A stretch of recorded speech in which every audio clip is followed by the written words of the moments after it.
High, আজ আমি হাজির হয়েছি একটি উপন্যাসের রিভিউ নিয়ে। উপন্যাসটি হচ্ছে জনপ্রিয় লেখক শরৎচন্দ্র চট্টোপাধ্যায় রচিত একটি কালজয়ী উপন্যাস পরিণীতা। যাই হোক, এই বইটিতে 96টা পেজ আছে আর কি। বইটি মূলত 100 বছর হলো প্রকাশিত হয়েছে, আর এটি একটি রোমান্টিক জনরার। কার যদি খাঁটি রোমান্টিক উপন্যাস পড়তে ইচ্ছা করে, অশ্লীলতা বিবর্জিত, তাহলে তারা এই উপন্যাসটি পড়তে পারে। যাই হোক, এবার আসি মূল ভিডিওতে। আগেই বলে দিচ্ছি, আমি ধারণা করিয়ে নিচ্ছি যে আপনারা বইটি পড়ে ভিডিওটি দেখতে এসেছেন, সেক্ষেত্রে একটুখানি স্পয়লার অ্যালার্ট আমি দিয়ে দিচ্ছি। বইয়ে মূলত আমরা দুটি প্রধান চরিত্র দেখতে পাই, একটি হচ্ছে ললিতা, অপরটি হচ্ছে তার শেখরদা। এছাড়াও আরও অন্যান্য চরিত্রের মধ্যে রয়েছে গিরিন আছে, আন্না কালী আছে, চারু আছে, শেখরদার বাবা নবীন রায় আছে, গুরুচরণ বাবু আছে যিনি ললিতার মামা। যাই হোক, প্রথমে আমরা গুরুচরণ নামে একটা চরিত্র দেখতে পাই, যে হচ্ছে বাবা মা মরে যাওয়া ললিতাকে, মানে নিজের ভাগ্নি ললিতা, তাকে অত্যন্ত আদর যত্নের সাথে বড় করে তুলছেন। তারই পাশে নবীন রায়ের বাড়ি, এবং গুরুচরণ বাবুর কিন্তু 5 কন্যার জনক। তার মধ্যে 2 কন্যার বিয়ে দিয়ে দিয়েছেন, আর তার বাড়িতে অলরেডি নবীন রায় অর্থাৎ শেখরের বাবার কাছে বন্ধক করে আছে। কিছু টাকা তার কাছে তিনি লোন নিয়েছিলেন। করেন তো 60 টাকা বেতনের চাকরি, সেটাকে তার সংসারই ঠিকঠাক মতো চলে না।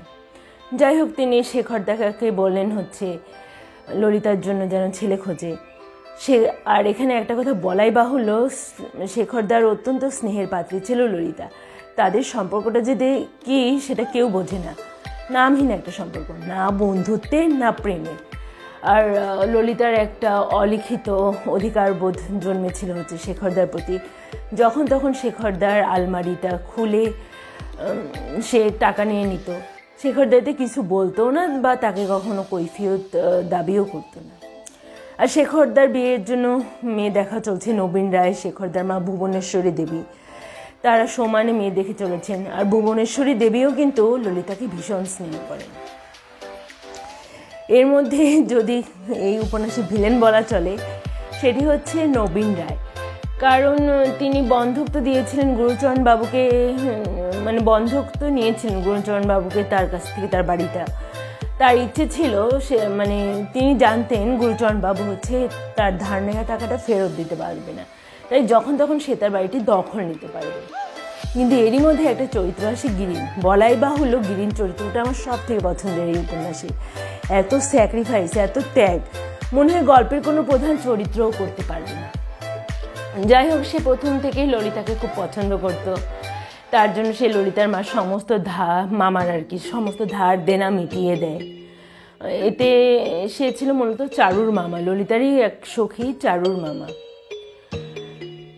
তারপর এইভাবে সব কিছু ঠিকঠাক চলছিল। এই গিরিন চরিত্রটা আসার পর শেখরের কেমন জানি রাগ হতে লাগলো। যে ত্রিকোণ প্রেমগুলোতে আমরা যেরকম দেখি না, তৃতীয় ব্যক্তির আগমনে নায়ক রাগ হয়, সেরকম। আর তার মনে হতে থাকে যে ললিতা বুঝি এই তার কাছ থেকে ফসকে যাবে, গিরিন বুঝি তাকে বিয়ে করে নেবে।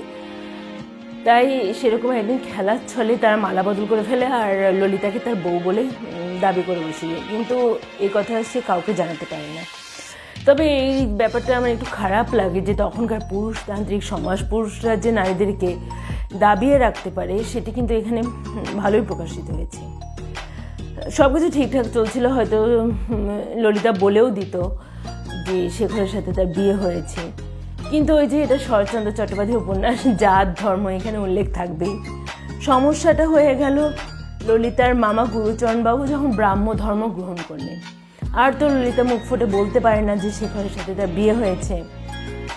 তো একসময় গুরুচরণ বাবু মারা গেলেন, গিরিনের সাথে তখন তার বিয়ের কথা চলছিল।